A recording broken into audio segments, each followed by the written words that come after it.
সুপ্রিয় দর্শক, আসসালামু আলাইকুম। Welcome back to my channel cook with Arpa. আজকে আমার রেসিপিটি হচ্ছে ঝিনুক পিঠা। অনেকেই আবার এটাকে শামুক পিঠাও বলে, কেউ বা বলে চিরুনি পিঠা, আবার কেউ কেউ বলে শঙ্খ পিঠা। আচ্ছা, যে যেই নামেই ডাকুন না কেন, এই পিঠাটা খেতে কিন্তু দারুণ। আর এটার নকশার কারণে কিন্তু বিভিন্ন এলাকায় এটার বিভিন্ন রকম নাম হয়ে থাকে। চলুন আজকে তাহলে এই ঝিনুক পিঠা রেসিপিটি আপনাদের সাথে শেয়ার করে নিই। ঝিনুক পিঠা তৈরি করার জন্য প্রথমে একটি কড়াইতে নিয়ে নিচ্ছি 2 কাপ পরিমাণ পানি।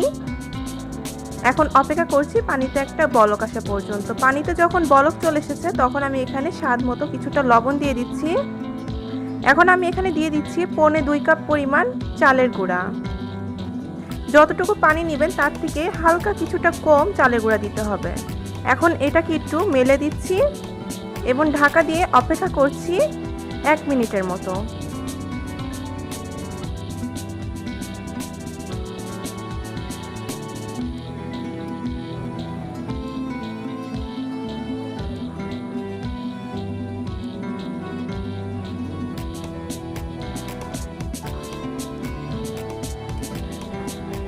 এক থেকে 1.5 মিনিট পরে আমি ঢাকনাটা তুলে নিচ্ছি। আর আমার চুলার ফ্লেমটা কিন্তু মিডিয়ামে ছিল। এখন আমি এটাকে খুব ভালোভাবে পানির সাথে মিশিয়ে নিচ্ছি। খুব ভালোভাবে মিশিয়ে একটা ডোয়ের মতো করে নিতে হবে।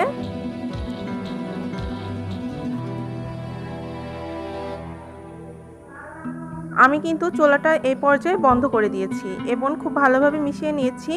এখন এটাকে ঢাকা দিয়ে অপেক্ষা করব যতক্ষণ পর্যন্ত না এটা ঠান্ডা হয়ে আসে।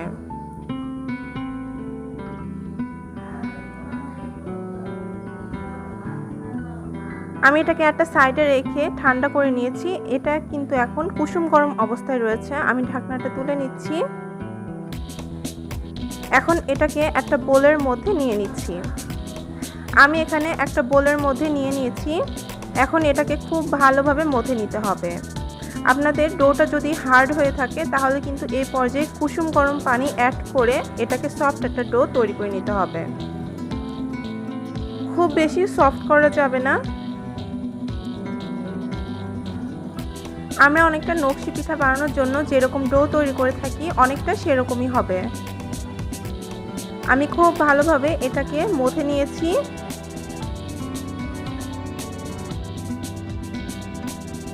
এখন আমি একটা রুটি বেলার পিঁড়ির উপরে ছোট্ট এক টুকরা ডো নিয়ে নিয়েছি। এই যে দেখুন, ছোট্ট একটা বলের মতো।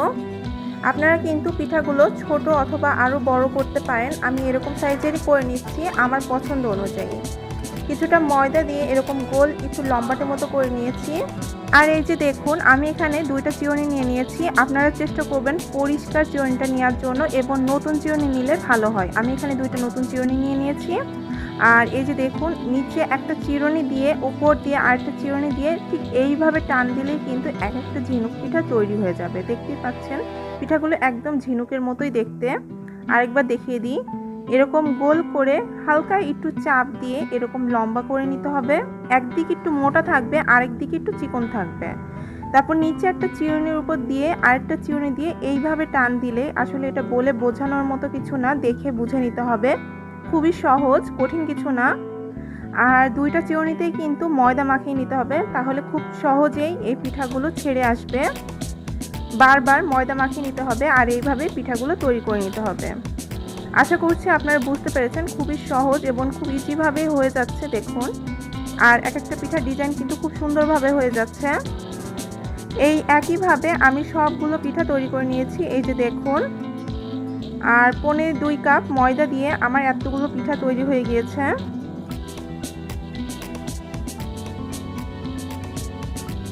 এখন এই পিঠাগুলোকে তেলের মধ্যে ভেজে নিতে হবে। তাহলে চলুন সরাসরি চুলায় চলে যাচ্ছি। আমি চুলায় একটা কড়াইতে পর্যাপ্ত পরিমাণে তেল গরম করে নিয়েছি। এখন এই গরম তেলের মধ্যে আমি যতগুলো পিঠা ধরে আর কি সবগুলো পিঠা দিয়ে দিচ্ছি।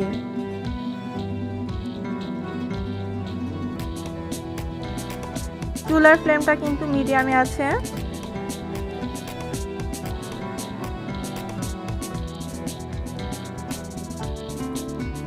নেড়ে চেড়ে পিঠাগুলোকে গোল্ডেন ব্রাউন করে ভেজে নিতে হবে। আর এই পর্যায়ে আমি চুলার ফ্লেমটা মিডিয়ামের থেকে আরেকটু লো করে দিলাম। আর এভাবে নেড়ে চেড়ে এই যে আমার পিঠাগুলো কিন্তু হয়ে গিয়েছে, লাল লাল হয়ে গিয়েছে। আমি এগুলোকে এখন এক এক করে তুলে নিচ্ছি। পিঠার কালার যদি ঠিক মতো না আসে তাহলে কিন্তু পরে পিঠাগুলো একটু নরম হয়ে যাওয়ার চান্স থাকে, তাই পিঠাগুলোকে আমি একটু কড়া করে ভেজে নিচ্ছি।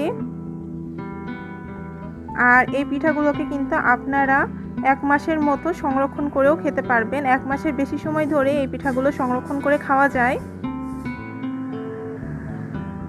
এই যে আমার পিঠাগুলো সব তুলে নেওয়া হয়ে গিয়েছে। আমি আরও পিঠাগুলো দিয়ে দিচ্ছি এবং সবগুলো পিঠা একইভাবে গোল্ডেন ব্রাউন করে ভেজে নেব।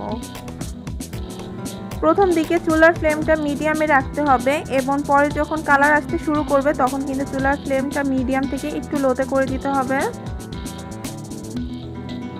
আর পিঠাগুলোকে একটু নাড়ার উপরে রাখতে হবে, তাহলে সবগুলো পিঠে একই রকমভাবে কালার আসবে। এখন আমি শিরা তৈরি করে নেব।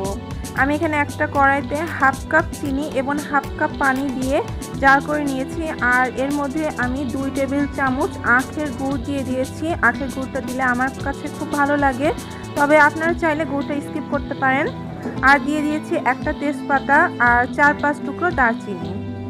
এখন এটা যখন খুব ঘন আঠালো একটা শিরা হয়ে গিয়েছে তখন আমি পিঠাগুলো দিয়ে দিচ্ছি। আমি শিরাটাকে খুব ভালোভাবে ঘন করে জাল করে নিয়েছি। আর তারপরে আমি পিঠাগুলো দিয়ে খুব ভালোভাবে তাড়াতাড়ি নেড়ে চেড়ে শিরাগুলো পিঠার গায়ে গায়ে করে নিতে হবে। চিনির প্রলেপটা পিঠার গায়ে এভাবে লেগে থাকলে আমার কাছে বেশি ভালো লাগে, তাই আমি শিরার মধ্যে এইভাবেই গোড়ায় নিই। আর চুলাটা কিন্তু আমি এখন বন্ধ করে দিলাম।